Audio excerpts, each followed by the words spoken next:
Welcome, ladies and gentlemen. UFC Fight Night Vancouver, Canada, headlined by Reinier De Ridder taking on Brendan Allen. Initially scheduled to be Reinier De Ridder versus Anthony Hernandez. And every time I say Anthony Hernandez, I get like a short circuit inside of my brain where I think, did I just say Aaron Hernandez? And then I think and I have to kind of recollect what I said. And then I remember I didn't say Aaron Hernandez because Aaron obviously a different person who did crazy shit. Reinier De Ridder versus Anthony Hernandez, and a lot of people thought that the next number one contender could possibly come out of this matchup. Winner of this matchup gets to face Hamzat. But I think Nasruddin Imavov should be next. Right? I think Nasruddin has earned it. Right? Right? We can all say that Nasruddin Imavov should fight Hamzat next. He has an incredible win over Israel Adesanya, beating Israel in a way we've never seen Israel lost before in a mixed martial arts setting. He has wins over the likes of Jared Cannonier, actually ended up finishing Jared Cannonier. Now, you could argue that that finish was, the fight was stopped prematurely. He got the finish nonetheless. And then obviously his latest win over Caio Borralho, Nasruddin Imavov should be next. And I think the reason why people actually thought that the next number one contender could come out of this matchup is because of how it stylistically matches up against Hamzat. Right? If we think Nasruddin Imavov, we think a good striker who has decent wrestling, but if we match him up against Hamzat Chimaev, Hamzat will definitely win. Right? And it feels like Hamzat has a massive advantage heading into that fight. And the odds of Hamzat winning will just be extremely high. Where it is different if we match up either Reinier De Ridder or Anthony Hernandez. Why? Because stylistically, they're much closer to Hamzat Chimaev. Guys that like to grapple, it's basically their game plan. Their whole way of fighting is predicated on getting their opponents to the ground and submitting them. Both Anthony Hernandez, there it goes again, and Reinier De Ridder wants to get you on the mat and submit you. And that would be stylistically way more of a challenge against a guy like Hamzat Chimaev. Whereas if Hamzat fights Nasruddin Imavov, majority of the people think Hamzat takes down Imavov, controls him there, and either wins by decision or submits him. Where it's much different if we think Reinier De Ridder, Anthony Hernandez. However, that is not the case anymore. We have Reinier De Ridder versus Brendan Allen. Fluffy pulled out because he got injured. And now it's safe to say that the UFC was also looking at this fight. They haven't confirmed anything yet with regards to Imavov versus Hamzat because I think they genuinely thought we could possibly see either Reinier or Anthony become a number one contender depending on this fight, and whoever wins, if it's in dominant fashion, they could possibly leapfrog Nasruddin Imavov. That's not the case anymore because obviously it's Brendan Allen, Reinier De Ridder, and I don't think either one of these men could get a number one contender shot or be the number one contender with a win over one another, right? But we have to talk about Reinier De Ridder. And I remember seeing Reinier in his debut inside of the UFC. He came from one championship where he was a champion, and the only person Reinier De Ridder has lost to in his professional mixed martial arts career is Anatoly Malaika. Now, if you don't know who Anatoly is, Google him. Honestly, do yourself the courtesy and Google him. He is not human. Okay? AI might have taken over already in the likes of Anatoly Malaika, and he was at a certain stage in his mixed martial arts career a 3-division champion at one. Now you can say, well, this is one championship. The people that they get to fight are people that also work in, what's the European version of Walmart? I don't know. But those are the people fighting at one. You could somewhat make that argument, but to be a 3-division champion means you have to have greatness, discipline. What you do has to translate in different divisions. So it is phenomenal, no matter how you look at it. And he has been the only person to beat Reinier De Ridder in a mixed martial arts setting professionally. So Reinier comes to the UFC, makes his debut against GM3, against Gerald Meerschaert. And if you don't know, now you know. GM3 is basically a watered down Timo version of Reinier De Ridder. GM3 is renowned for his submission wins inside of the UFC, especially inside of the middleweight division. He basically wants to do the same thing, wants to get his opponent to the ground and submit him. And he does have good wins. So GM3, Gerald Meerschaert, served as a great litmus test for Reinier De Ridder coming into the UFC. It was someone that matched up stylistically against Reinier, and both of them wanted to execute the same game plan.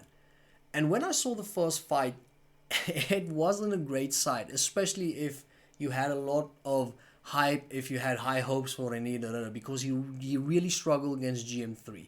Now, styles make fights. We saw Hamzat blast Gerald Meerschaert with one punch knockout. GM3 gets sent into a different realm, and now Reinier fights him, and Reinier genuinely struggles. Right, goes to the third round. It takes Reinier De Ridder to submit Gerald Meerschaert. Both men were sucking in the big ones, right, visibly exhausted. They were tired. They were labored, and at the end of the day, Reinier actually showed a lot of grit. But watching that fight, seeing the litmus test and thinking, if you're going to struggle against Gerald Meerschaert, especially as a prospect, this might be a tough ride for Reinier De Ridder inside of the UFC. Then what happens? Second fight gets booked against Kevin Holland. I see the odds. I see Kevin Holland is a massive underdog. And I'm thinking, Kevin Holland as an underdog against a guy that hasn't proven himself yet inside of the UFC, I'm going to jump on that like a bouncy castle. All right? Slam it. Slam the underdog. Slam Kevin Holland. He's going to win that fight. Kevin Holland comes out. He says, if Reinier De Ridder submits me, I'll be surprised. Well, surprise, surprise, Reinier De Ridder submits Kevin Holland in the first round. Makes it look effortless. And that's where it started. That's where I thought, okay, he might be a problem. Why? He is massive. He is enormous, a genuinely tall guy, and he's awkward. He's not conventional. The way he strikes, he wants to get you on the ground. He has good wrestling. He has good Brazilian Jiu-Jitsu, probably great. But his striking is very awkward. It comes from weird angles, and he doesn't do the fundamental things right. He doesn't circle good. He moves linearly, so he's a very stagnant target. It's not that difficult to hit. Obviously, his massive frame adds to all of that. And he just takes Kevin Holland down. He beats him convincingly, effortlessly. And in his third fight, he gets matched up with Bo Nickal. And Bo Nickal, basically a credentialed grappler, was at Penn State, All-American. He has this big resume behind him. He has all of the hype. Americans think that he is God's gift to mixed martial arts, and this wrestler that will just transcend into the sport and be something different and just dominate. And Reinier De Ridder basically took the dynamite and put it underneath the train and blew that hype train up blew it to shits.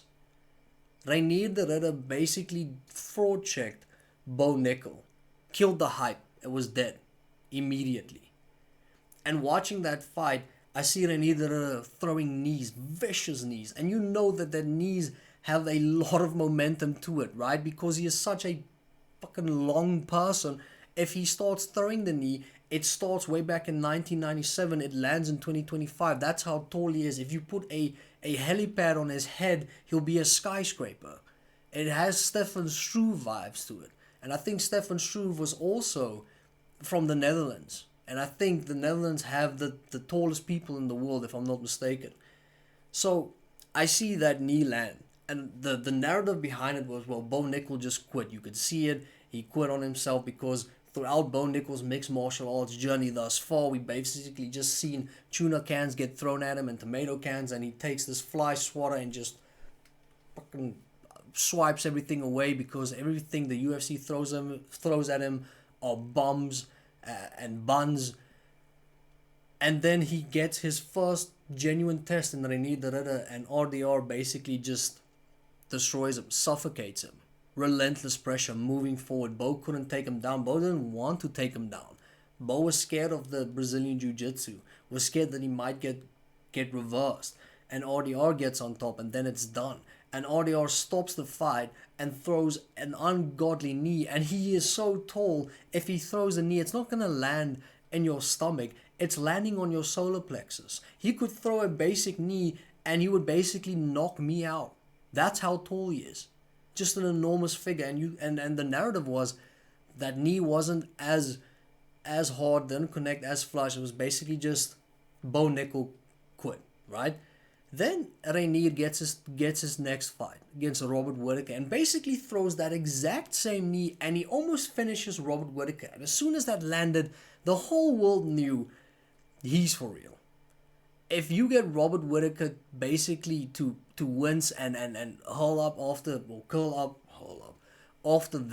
throwing a knee, you know it's for real. You know that there's genuine power, and because he is so unorthodox, you don't know when it's coming. You think that because he is long, that knee would take forever to land. It doesn't. It arrives way quicker than it looks, and he gives Rob problems.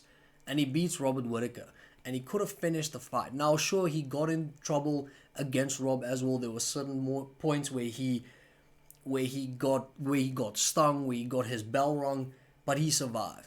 And I think it shows just how durable he is as well, right? We saw him survive against GM3. We saw him survive against Robert Whittaker. He is genuinely tough. Okay, this isn't a Bo Nickal case where the guy hasn't proven anything in mixed martial arts. He has proven a lot. And now he's fighting Brendan Allen.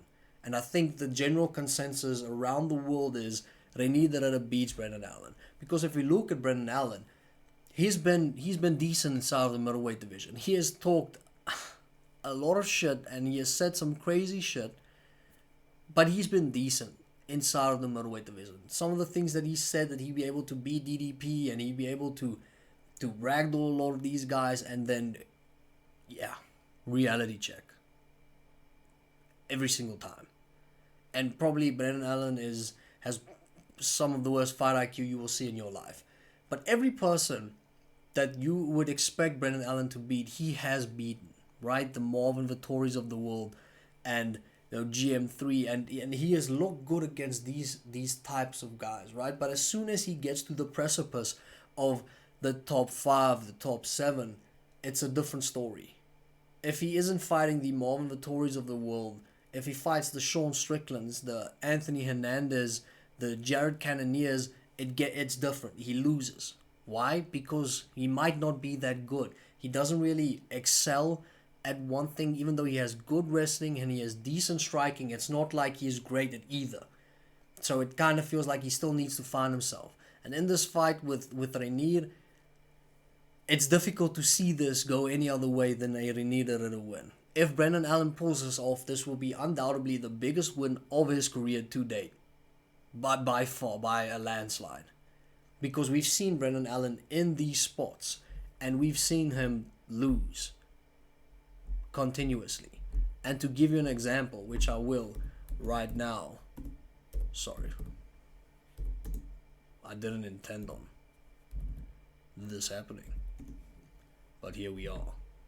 Because I can't remember off the top of my head who Brendan Allen has lost to.